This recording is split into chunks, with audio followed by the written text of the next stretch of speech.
How do I lead when I'm not the one in charge?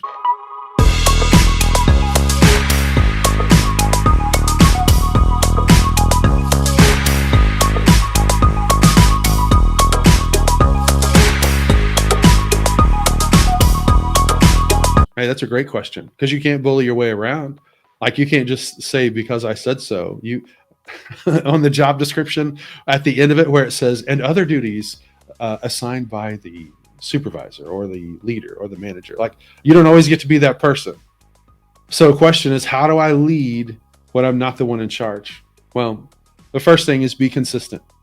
Be someone that everyone can depend on. Be consistent.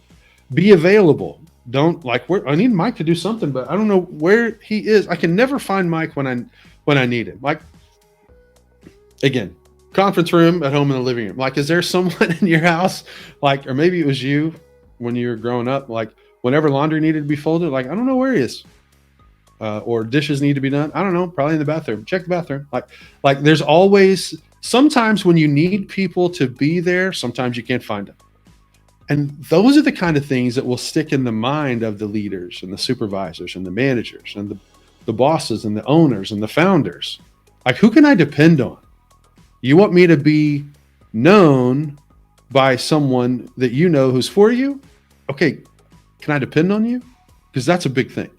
So you want to be consistent doing what you're supposed to be doing. You want to be available, be dependable, and then you got to be coachable because nobody gets it right all the time. The reason why we call this the people lab, because in a lab, nobody expects it to be perfect every time. Like nobody expects it to be perfect anytime, but we're always turning up the dial to try to get a little bit better version of our products, a little bit better version of our services, a little bit better version of what we're trying to do.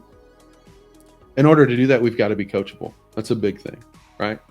And then I would also ask this question a lot. Whenever you're not the one in charge, I would ask this question a ton. Am I being curious or am I being critical? Am I being curious or am I being critical? Because I don't default to being curious. I default to being critical, especially if it's something that I do or have done before or I think that I know how to do. If it's a job that I've already done, man, I would love to tell you that I'm more curious, but I'm probably more critical. Not probably. I catch myself being more critical. One of the great questions that has helped me clarify my leadership and become a better leader and a better follower is by asking this question. Am I being curious or am I being critical? And always err on the side of being curious. Even if you're right, even if you know you're right,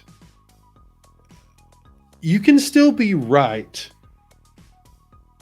and not say it in a way that brings more damage to the organization.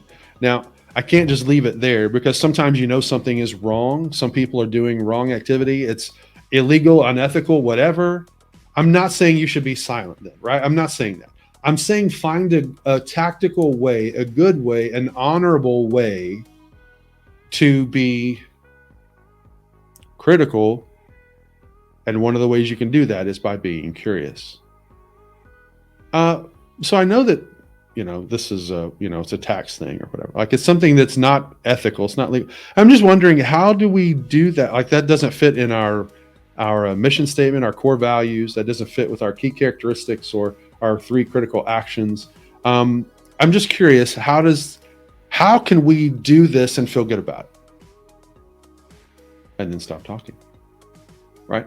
Your job is not to be the judge and the jury, but when you're unclear about something, I would encourage you to err on the side of being curious, not just being critical. And if you need another opinion, don't get someone else who can't do anything about it.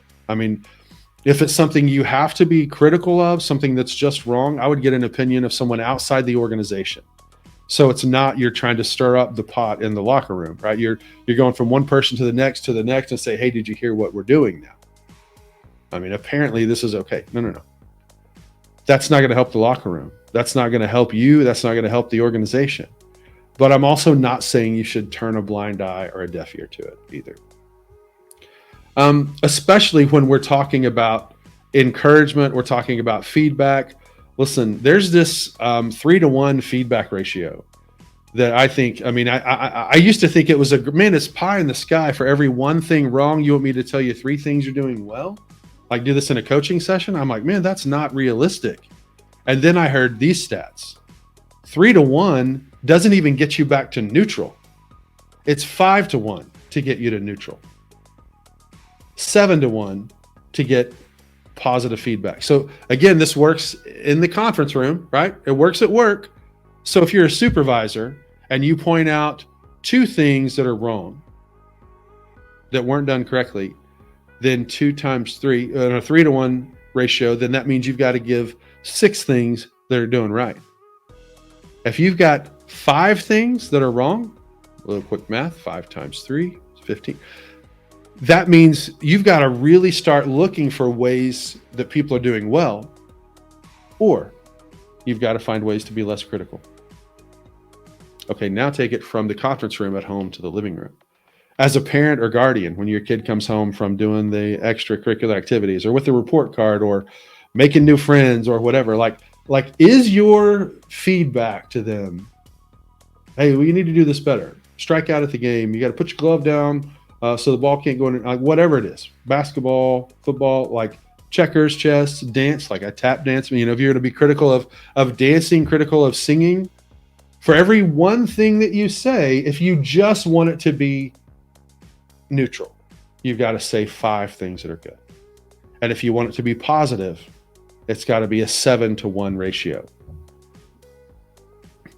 That might be disturbing for you because you're thinking back, you're replaying back in your mind ways that you haven't been as encouraging. I don't want this to be judgmental, right? I want this to be removing your blind spots. This is the chance where you can say, okay, now I know I've got to do better. Okay, I can do better. And then you turn down the dial of being critical, right? And you turn up the dial of encouragement. You can absolutely do that. I would recommend that you invest 600 seconds, 10 minutes, reflecting on what was good about today, and then setting yourself up to get in the right frame of mind for tomorrow. And maybe it's your first 10 minutes that you're up out of bed. I don't know what your schedule is. I don't know everything that you're doing, but to build time before you leave the house to persuade yourself to be encouraging and be less critical. Are you kidding me right now? Do I have to do it? No, you don't have to. Free country, right? You can do what you want. Just remember, what gets rewarded gets repeated.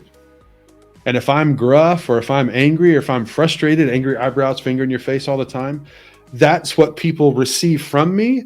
That's what they're going to go out and disseminate from me on my behalf to everyone else.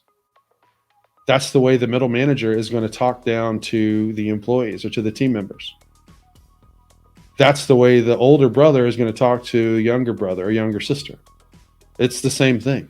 What gets rewarded gets repeated. So what we've got to do is we've really got to be intentional at work and at home, and your professional life and your personal life. It's not easy, but you absolutely can do it. You just need to decide that you're going to do it.